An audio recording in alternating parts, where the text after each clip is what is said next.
it down for you last week, Manny. Thank you guys. Yeah.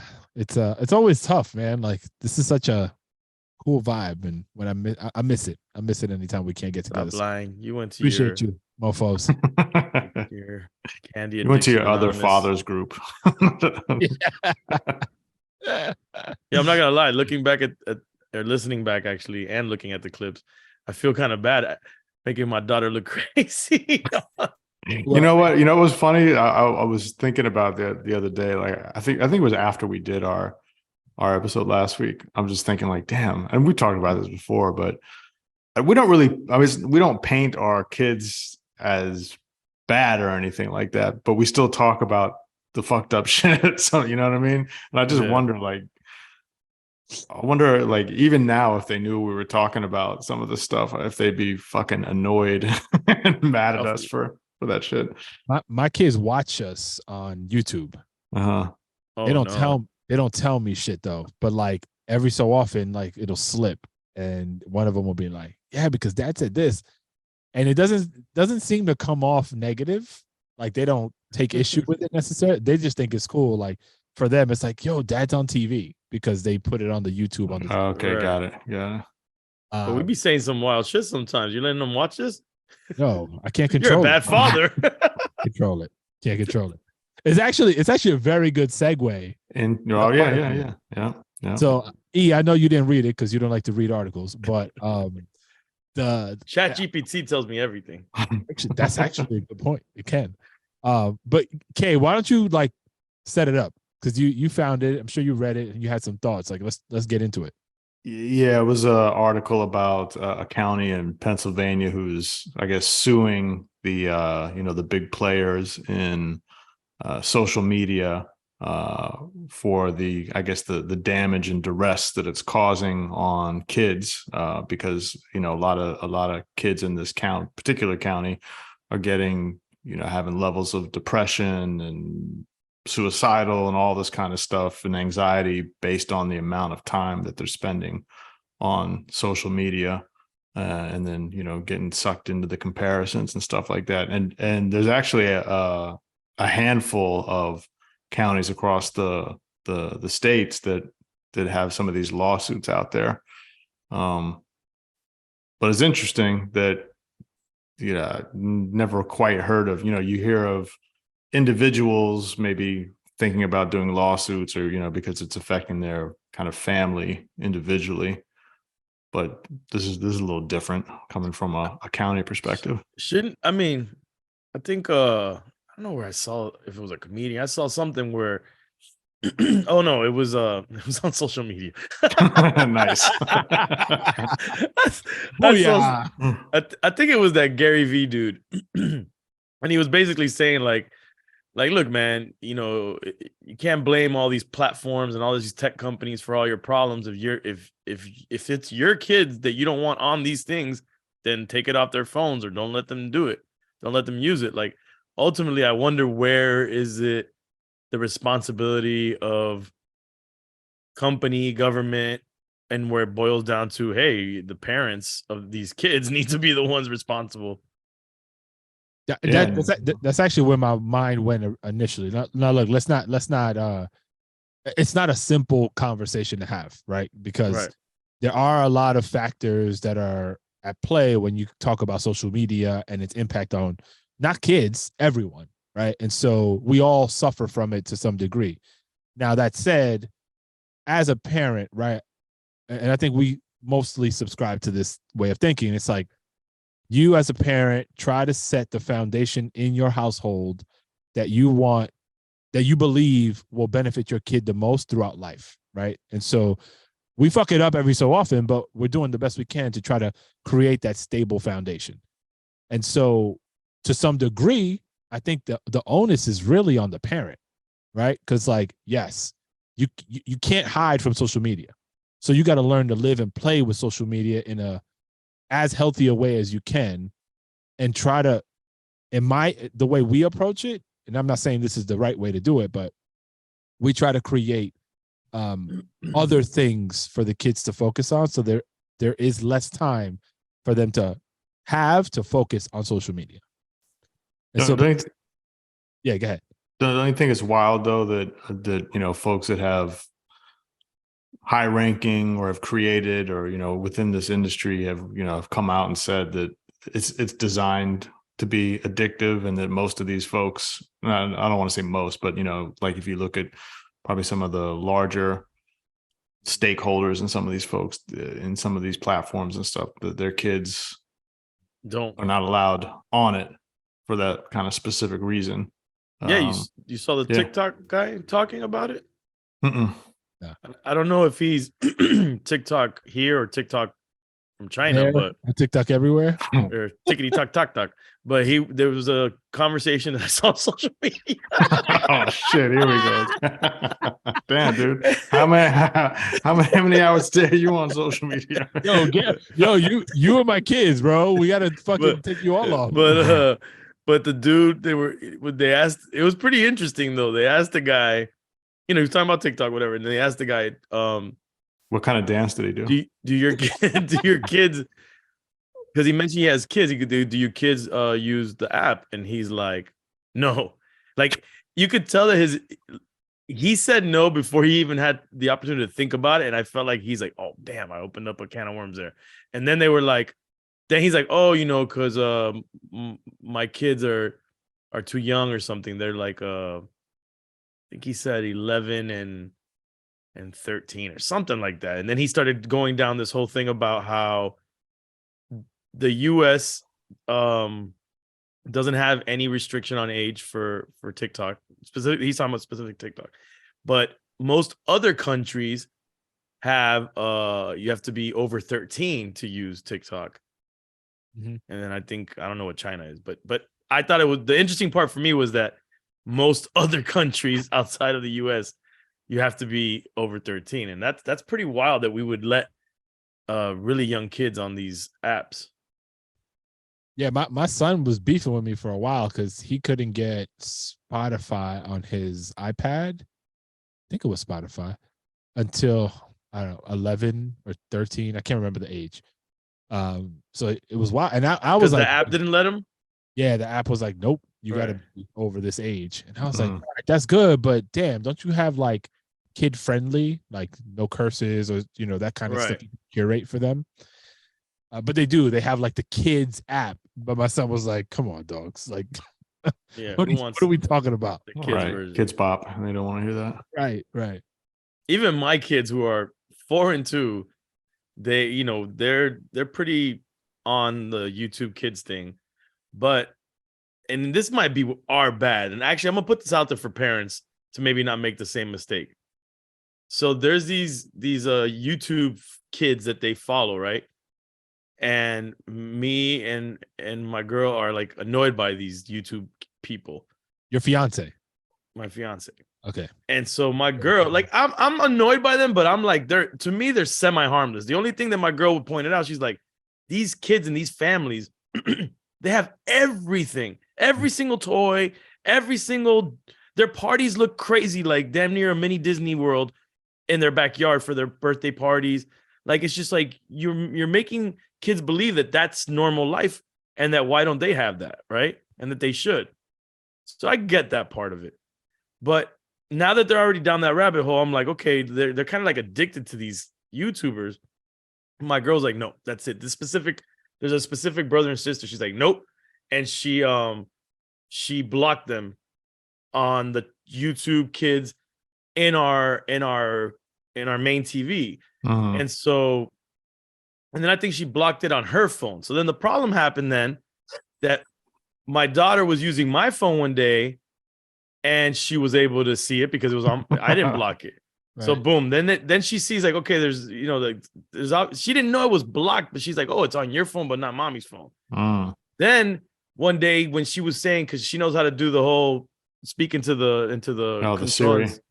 Yeah. And so she says YouTube kids to get YouTube on the TV, but oftentimes it doesn't hear kids and it'll just go to YouTube. And what happens? Oh, we've watched YouTube when we've been watching something on YouTube and then put on some of the kid stuff, just not to change apps. And she sees those people. Damn. And then now she knows YouTube, I'm going to see these people now. And now she's on the regular YouTube app, which is scary to me because now she knows there's two and one has the stuff that she doesn't get on the other, and that's kind of scary. So the lesson here for parents is, if you're gonna block it across all platforms, including regular YouTube and all your phones and all your devices, because once they start to get wind that one has it and one doesn't, that's creating problems. You're in trouble. And also just being able to have like not being around if they're searching stuff up, because you don't know what the hell's gonna pop up. Yeah. No, and the thing is, they'll see like the screen, like the different things, and it'll be like a Disney thing, this and that, but then you'll see like some weird, whatever, or even like the thumbnails. It might not be a weird video. It's like maybe aliens, but the thumbnail's like a scary looking alien. I don't want to expose my kids to that craziness. Or Drink Champs pops up. For sure. Oh, shit. Well, the fact that my son sees liquor bottles and goes, "Daddy's work," is a problem already. Damn. He sees the Monster logo, the Drink Champs logo, and liquor bottles as Daddy's work. There you go. Damn. So he's an energy drinking, YouTube podcast watching, marijuana sipping, ready to be 21 years old. Yeah, I wonder. It's an interesting thing because, like, and I think parents have been struggling with this forever since alcohol was a thing. But the desensitizing of alcohol for these kids, I think, is, worse now because of all the available ways that they see it. So it makes it easier, and you can say that for a lot of different things. But in my house, so far, thank God, they still look at that shit as like, ugh. Even my teenager, even though my wife and I will have. How did you get them to that? Ugh. Did they taste it? We didn't. By accident, my two oldest did have wine once, and they didn't like that. What, the Kool-Aid got mixed up with the sangria? What?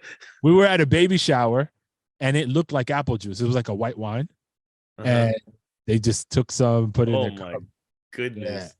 And then they took half a sip and they just took that shit out. It was like, it was disgusting. And then that tainted them. So I think that experience has led all of them to have that discussion and like talk about the negative like feeling around it.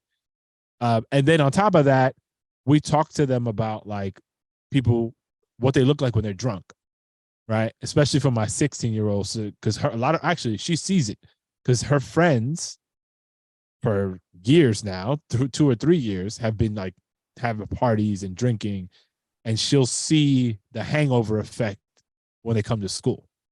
So she's not necessarily at the party, but she'll see how they're behaving and hear the stories about how reckless they got and all this stuff. That's and scary. she wants no parts of that. Has your so I'm sure your 16-year-old has a social media account. Well, we talked about that. Yeah. But have your two youngest, have they ever looked on any feeds or anything like that? Yeah, they constantly. So the fact that TikTok shows stuff on YouTube. Oh, it does? Oh, okay. Yeah, there's like TikTok reels that are. Okay, got it. Yeah. So they see it there. My son does. My youngest daughter doesn't. But they share it among each other. So they'll be like, "Oh, yo, this is funny," but it's usually like funny stuff and that kind of thing. The stuff that I'm most worried about is like the body shaming and all this other stuff that kind of gets to your head.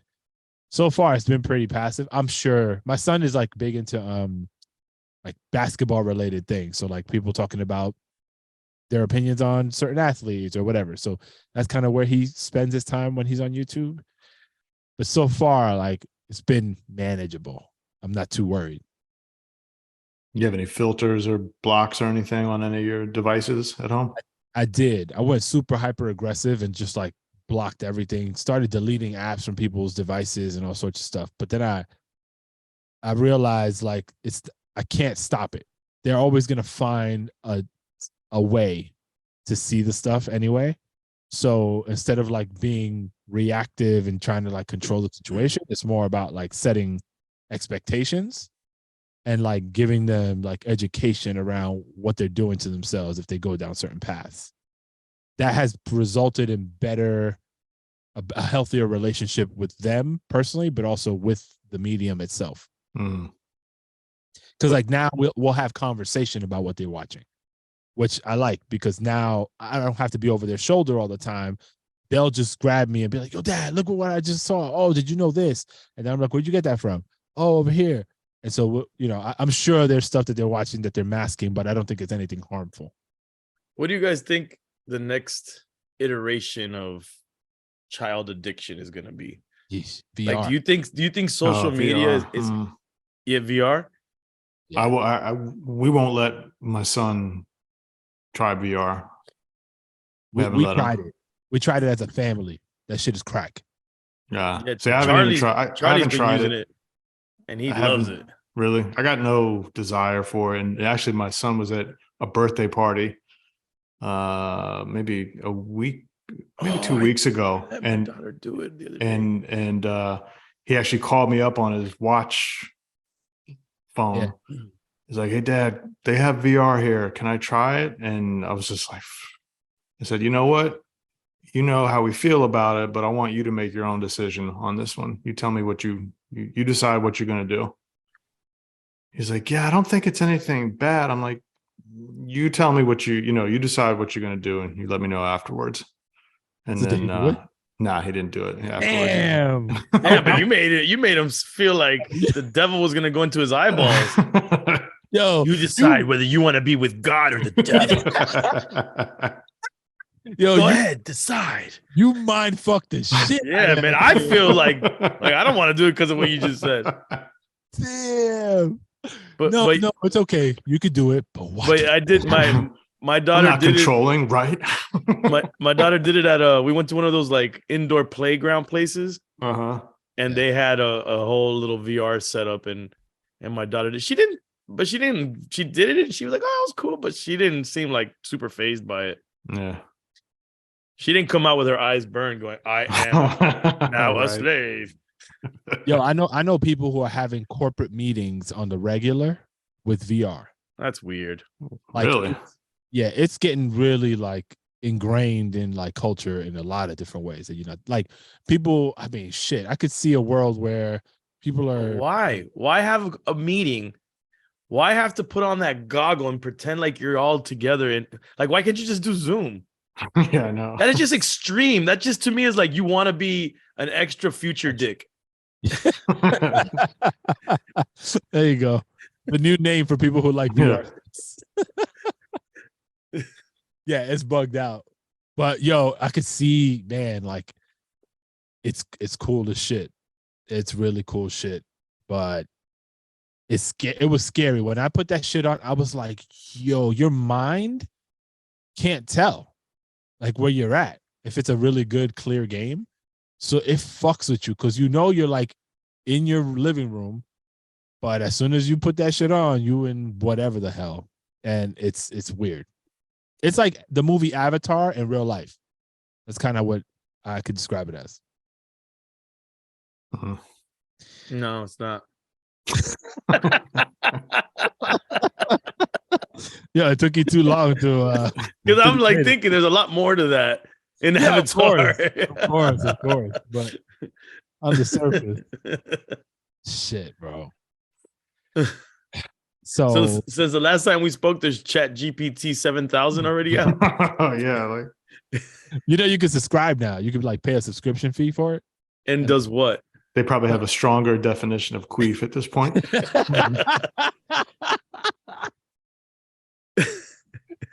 They give you the sound of it. Right. Well, now it analyzes pictures and video, I think. Oh, okay. You seen that one? Nah. Where you take a picture of your refrigerator and then it gives you recipes based on what it sees in your refrigerator. Chat GPT does it or a different service? I think it's Chat GPT. If I'm not wrong, yeah, Chat GPT. Wow. There was an article. They need to change the fucking name. The name is terrible. Chat GPT, Yeah. Chat GPT, Chat GPT. Call that R2D2 or something, bro. They'll figure it out. But there was an article in the New York Times around Thanksgiving last year where the writer used ChatGPT to come up with Thanksgiving recipes, and they sounded amazing. And then they actually cooked them. Trash. Straight ass. So a lot of the stuff is cool, the innovation with ChatGPT, but it's only as good as the information. But this was last year. This is Thanksgiving. Okay, they're already, like I said, on ChatGPT 1 million. Like, I know. Realistically, that was probably ChatGPT 1 or 2, and they're already like on 4 or 5 right now. Yeah, yeah, 5. bro. Come on. By 6, ChatGPT gets out of your computer and starts walking around. Has your daughter tried to use that for any schoolwork or anything that you're aware of? Not that I'm aware of. I don't think she knows much about it. But that's the thing. People need to know about it. No, I'm not saying. What the fuck was that, bro? I thought you were gonna go into a Master P about it right now or some shit. No, what I'm trying to say is these things that are rolling out so fast that people are like kind of clueless if they're not paying attention. These things are gonna run the world in a very short period of time. So for you to be clueless of what's happening puts you behind. You don't have to necessarily use it or be addicted to it, but you kind of have to know something about it because that's what's going to, like, ChatGPT is the beginning. There's other things that they said that they're rolling out. And they said there's a tech race for AI between us, China, and Russia. So this is what's going to dictate what happens in the world. So if there's a arms race for that crap, imagine how quickly they're trying to roll this out to everybody. Yeah. So I just went into the free version of ChatGPT and I asked the question, how does a queef sound? And now I think some of what you just talked about is true. So like the answer now says, as an AI language model, I am programmed to provide informative and respectful responses. However, I believe it is important to maintain a certain level of decorum in discussions, and describing the sound of a queef does not align with those standards. Before it told me what it was. Oh wow! So they're putting all kinds of. But no. But keep going. Keep saying. Aside from the decorum, how can you tell me more or less what a queef sounds like? Because I heard you could lead it. It tries to block you, but you can keep leading it into answering. Let's see. This is awesome if you want to like argue with somebody, but not really. Right. Wait, wasn't it you that found like ChatGPT with Jesus? No, I got to take these fucking apps out my phone. I downloaded 2 apps where you could talk to anybody in history. That's it. And I was going back and forth with Jesus Christ. He was boring though, but he just kept saying. Who else did you do it with? You did it with. No, I was gonna do it with Tupac too, but I did it with just chatbots that they. Yeah, but the chatbot does the same.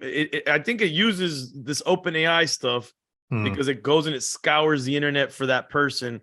And all the historical data. Understand how this person might respond to any of these questions you might have. Like I asked Jesus. I said, "Is Tupac and Biggie in heaven?" And then he was like, "Everyone's my children," and blah blah blah blah. And I go, "Yeah, but who won, the East Coast or the West Coast?" You fool! Oh, can I give y'all a Fly Dad update? Sure. You guys don't give a fuck. God. Before we leave, remind me, I gotta say something. But go ahead. No. Then do that first. That's more on topic. No, well, kind of. So I just did an interview for, shout out to my homie Carlos Gonzalez, who edits the Coming Home films. He's edited, I think, the 5 out of the 6. And so there's a movie coming out, an independent film that he was a part of, and he wanted me to do some content for their rollout. They got distribution and stuff for the film, and it's called Between Sins, right?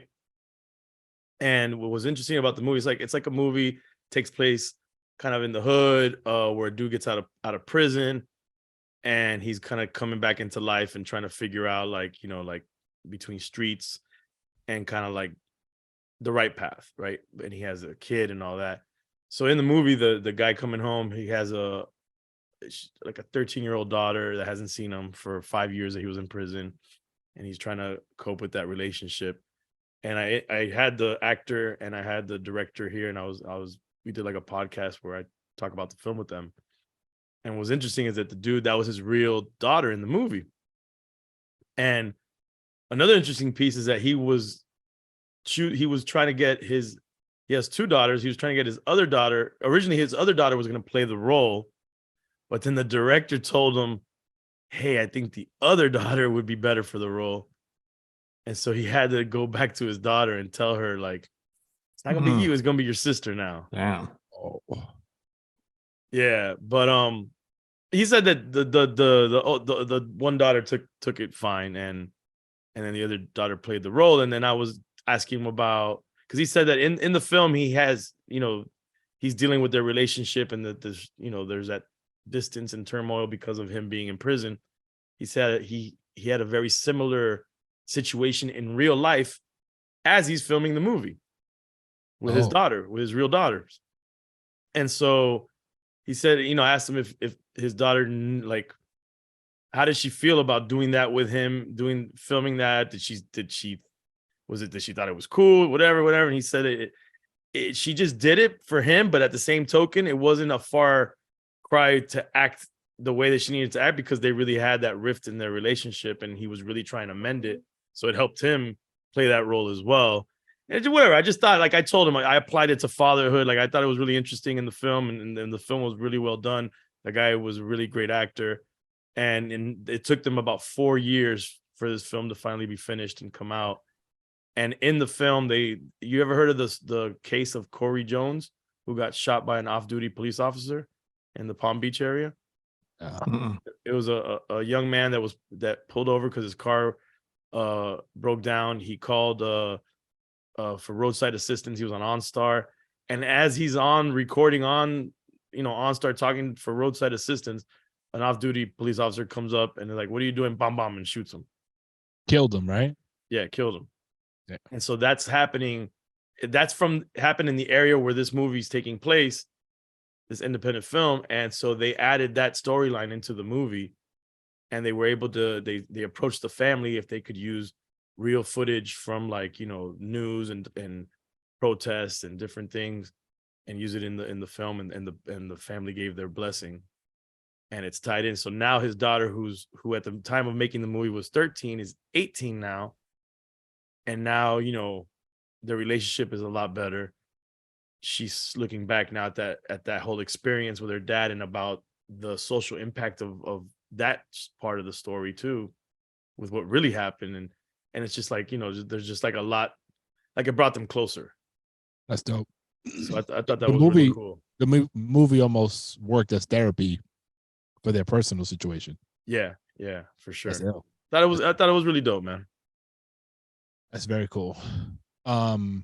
So as entrepreneurs in our own right, there's always this constant, like, battle, right, of, like, moving fast, making an impact, which hopefully leads to substantial revenue for the business and keeps you moving, right?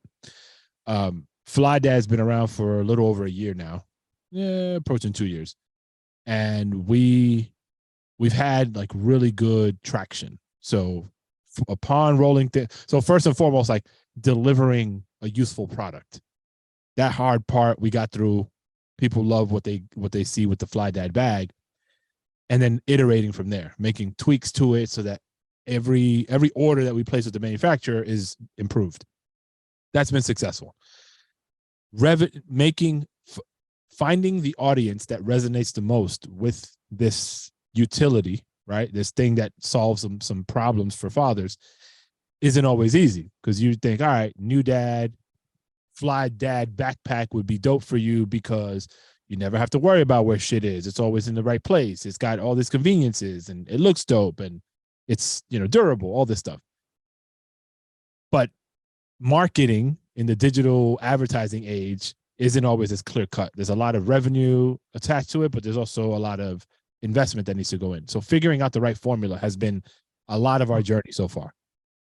So we recently switched agencies. So we had an agency that was working with us for a while on Amazon. We switched them to a new one. They've been on board for 3 weeks.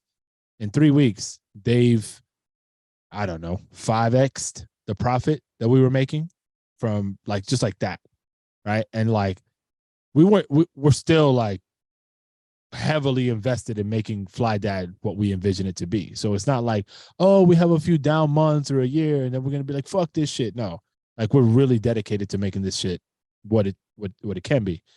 But this month we were like, yo, like shit just like took off, right? Right. And so we're doing a lot of other things in the background to like really hone things in. And E, thank you, man, because like you're we don't talk about you enough as a core part of Fly Dad, and you either, Kay. You're like the silent partners, but a lot of our conversations off the air help to steer the direction that we're going, and then like leveraging your experiences with the brand as well are resonating with people.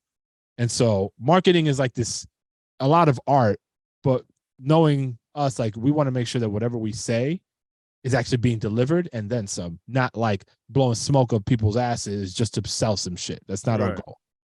And it's been like, if you look at our Amazon reviews, the Fly Dad product, that's just 5 stars. We've got over 130 reviews, I think, at this point. Like, very little bullshit. Every now and again, we'll have somebody contact us and say, yo, the bag ripped. And I'm like, fuck that. Here's a new one.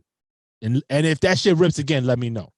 But it, you know, and that's the kind of shit that we do. But it's really like, it's so fucking dope. So we're moving into territory that's going to be really exciting. We're developing some new products and doing a whole bunch of partnership opportunity stuff that we'll disclose later. But it's been a amazing journey, and it continues to be so. So the moral of the story is, when you see the silent partners roll up in our new Bugattis, no, shit's doing really well. Exactly. We're gonna have matching Bugattis with fucking right. Gonna say Fly Dad. Yeah, don't be surprised you see the Fly Dad Manny. near jet out this bitch. That's right. I want the helicopter, man. Yeah. All right, y'all. I gotta bounce in a minute. Yeah, me too. No, me too. Real quick, that's why we need to know about this. Real quick. Kids are getting along better? Yeah. Okay. So have we turned the corner, you think? Officially? A little bit. I just think that he's a little bit more headstrong, so he's starting now more issues with her. Oh, tables have turned. Yeah. All right, we'll talk more about it on the next. But it's better. Overall, it's better. But okay, now he's the one causing more problems. All right. Well, that's what it is. All right, y'all. That's what Hasta it luego. is. Pizza, man.